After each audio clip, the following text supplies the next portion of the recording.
हूं कि इस देश की अखंडता को, एकता को, हिंदू एकता को खंडित होने से अगर जाति जीती तो भारत सोचेगा तो सरकार ही, प्रार्थना ही तो आप कर सकते हैं। कानून समानता के लिए लाया गया, अगर उससे असमानता का भय उत्पन्न हो रहा है तो पुनर्विचार करना चाहिए। सिंपल क्लोज हटा दिया गया तो अगर कोई झूठी शिकायत संशोधन की आपने कत्ल किया तो वो सच होगा, बिल्कुल। तो आपकी बात सुनी जाएगी। मध्य प्रदेश सब जगह मैं सिर्फ आप लोगों भाइयों के साथ रहता हूं। आपको नहीं लगता कि एक संत के साथ इतना लंबा विवाद नहीं होना चाहिए? मुझे लगता है कि विवाद ही नहीं होना चाहिए, चाहे संत हो या कोई हो। ठीक है महाराज जी। इस वक्त मैं गंगू में हूँ। यहाँ जो अंतर्राष्ट्रीय ध्यान गुरु हैं स्वामी दीपांकर महाराज, वो यहाँ गंगो के प्रभा गार्डन में जो विराट हिंदू सम्मेलन है उसमें पहुंचे हुए थे।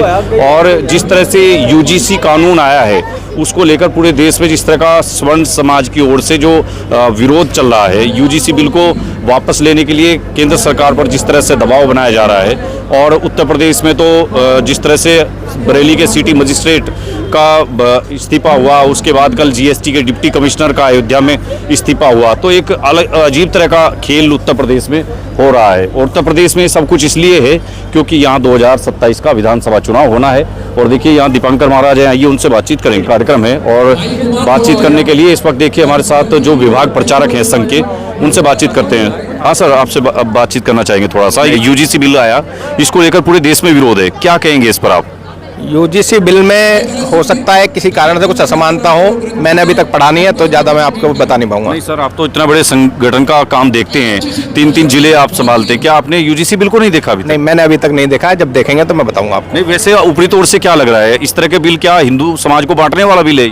ऐसा यदि समानता के लिए लाया गया कोई बिल असमानता का भय उत्पन्न कर रहा है तो उसमें कुछ परिवर्तन होने चाहिए। जब मैं पूरी तरह पढ़ लूंगा तो आपको जरूर बताऊंगा।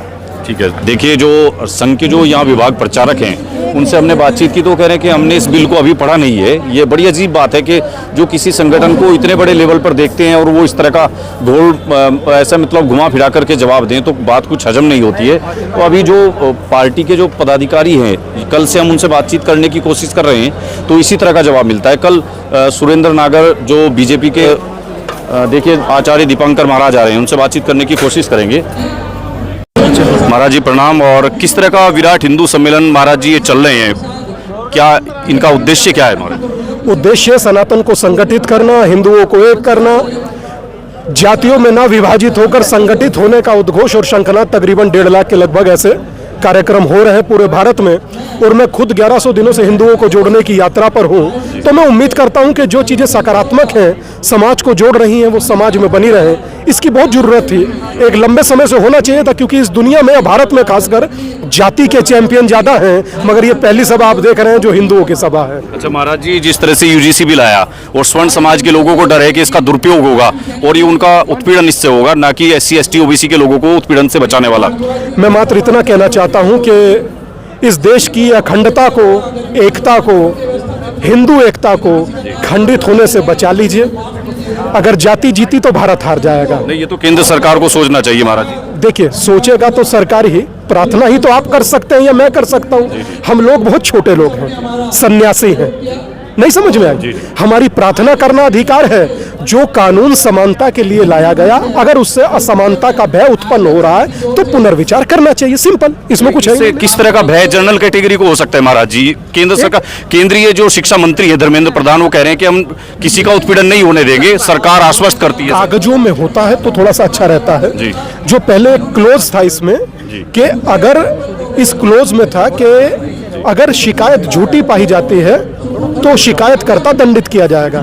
अब वो क्लोज हटा दिया गया, तो अगर कोई झूठी शिकायत, मतलब संशोधन की जरूरत। मैं ही आपके बारे में बोलूं कि आपने कत्ल किया तो वो सच होगा? बिल्कुल। तो आपकी बात सुनी जाएगी नहीं, बस इतना ही। तो महाराज जी, एक शंकराचार्य महाराज नाराज बैठे हुए हैं, उनको लेकर के आप लोग संत समाज क्यों साथ नहीं दे रहा है? मुझे इस बारे में बहुत ज्यादा यात्रा में होने के कारण सही मायने में नहीं महाराज जी, ये ज्ञान नहीं है भाई। नहीं महाराज जी, पता तो आपको सब कुछ है, आप गाजियाबाद, दिल्ली, मध्य प्रदेश सब जगह। मैं सिर्फ आप लोगों भाइयों के साथ रहता हूँ। प्रयागराज में जिस तरह हो रहा, क्या आपको नहीं लगता कि एक संत के साथ इतना लंबा विवाद नहीं होना चाहिए? मुझे लगता है कि विवाद ही नहीं होना चाहिए, चाहे संत हो या कोई हो। ठीक है महाराज जी। देखिए आचार्य दीपांकर महाराज जी, जो उनसे हमने बातचीत की गंगो में विराट हिंदू सम्मेलन में, यहाँ गंगो विधायक हैं इस वक्त हमारे साथ, उनसे बातचीत करते हैं। विधायक जी, आपकी विधानसभा में विराट हिंदू सम्मेलन हो रहा है, क्या संदेश देने की कोशिश हो रही है? मैं आपको बताना चाहूँगा, विराट हिंदू सम्मेलन पूरे क्षेत्र में, एक विधानसभा में नहीं, पूरे जिले में, पूरे प्रदेश में का आयोजन किया जा रहा है। और उसी के निमित्त आज हमारे यहाँ भी दीपांकर महाराज जी और हमारे विभाग प्रचारक जी पहुँचे और विराट हिंदू सम्मेलन का आयोजन बहुत भव्य और दिव्य, बहुत जबरदस्त आयोजन किया गया सभी साथियों के द्वारा। तो आपकी विधानसभा में जो सम्मेलन हुआ, इसमें सब जाति के लोग यहाँ इकट्ठा हुए, क्या जाति तोड़ो का जो जाति का कोई विषय नहीं है, हिंदू सम्मेलन का विषय है। बेहतरीन हिंदू सम्मेलन, शानदार हिंदू सम्मेलन आयोजित किया गया है, जाति का कोई विषय नहीं है। एक विधेयक आया ना यूजीसी वाला विधेयक, जिस पे क्या बवाल हो रहा है पूरे देश में? इसके बारे में जानकारी करेंगे, भी पूरा समय समझेंगे, समझाने के बाद जो भी विषय होगा उसको ठीक करने का काम होगा, सब साथियों से बात करेंगे। ठीक है, धन्यवाद विधायक जी आपका।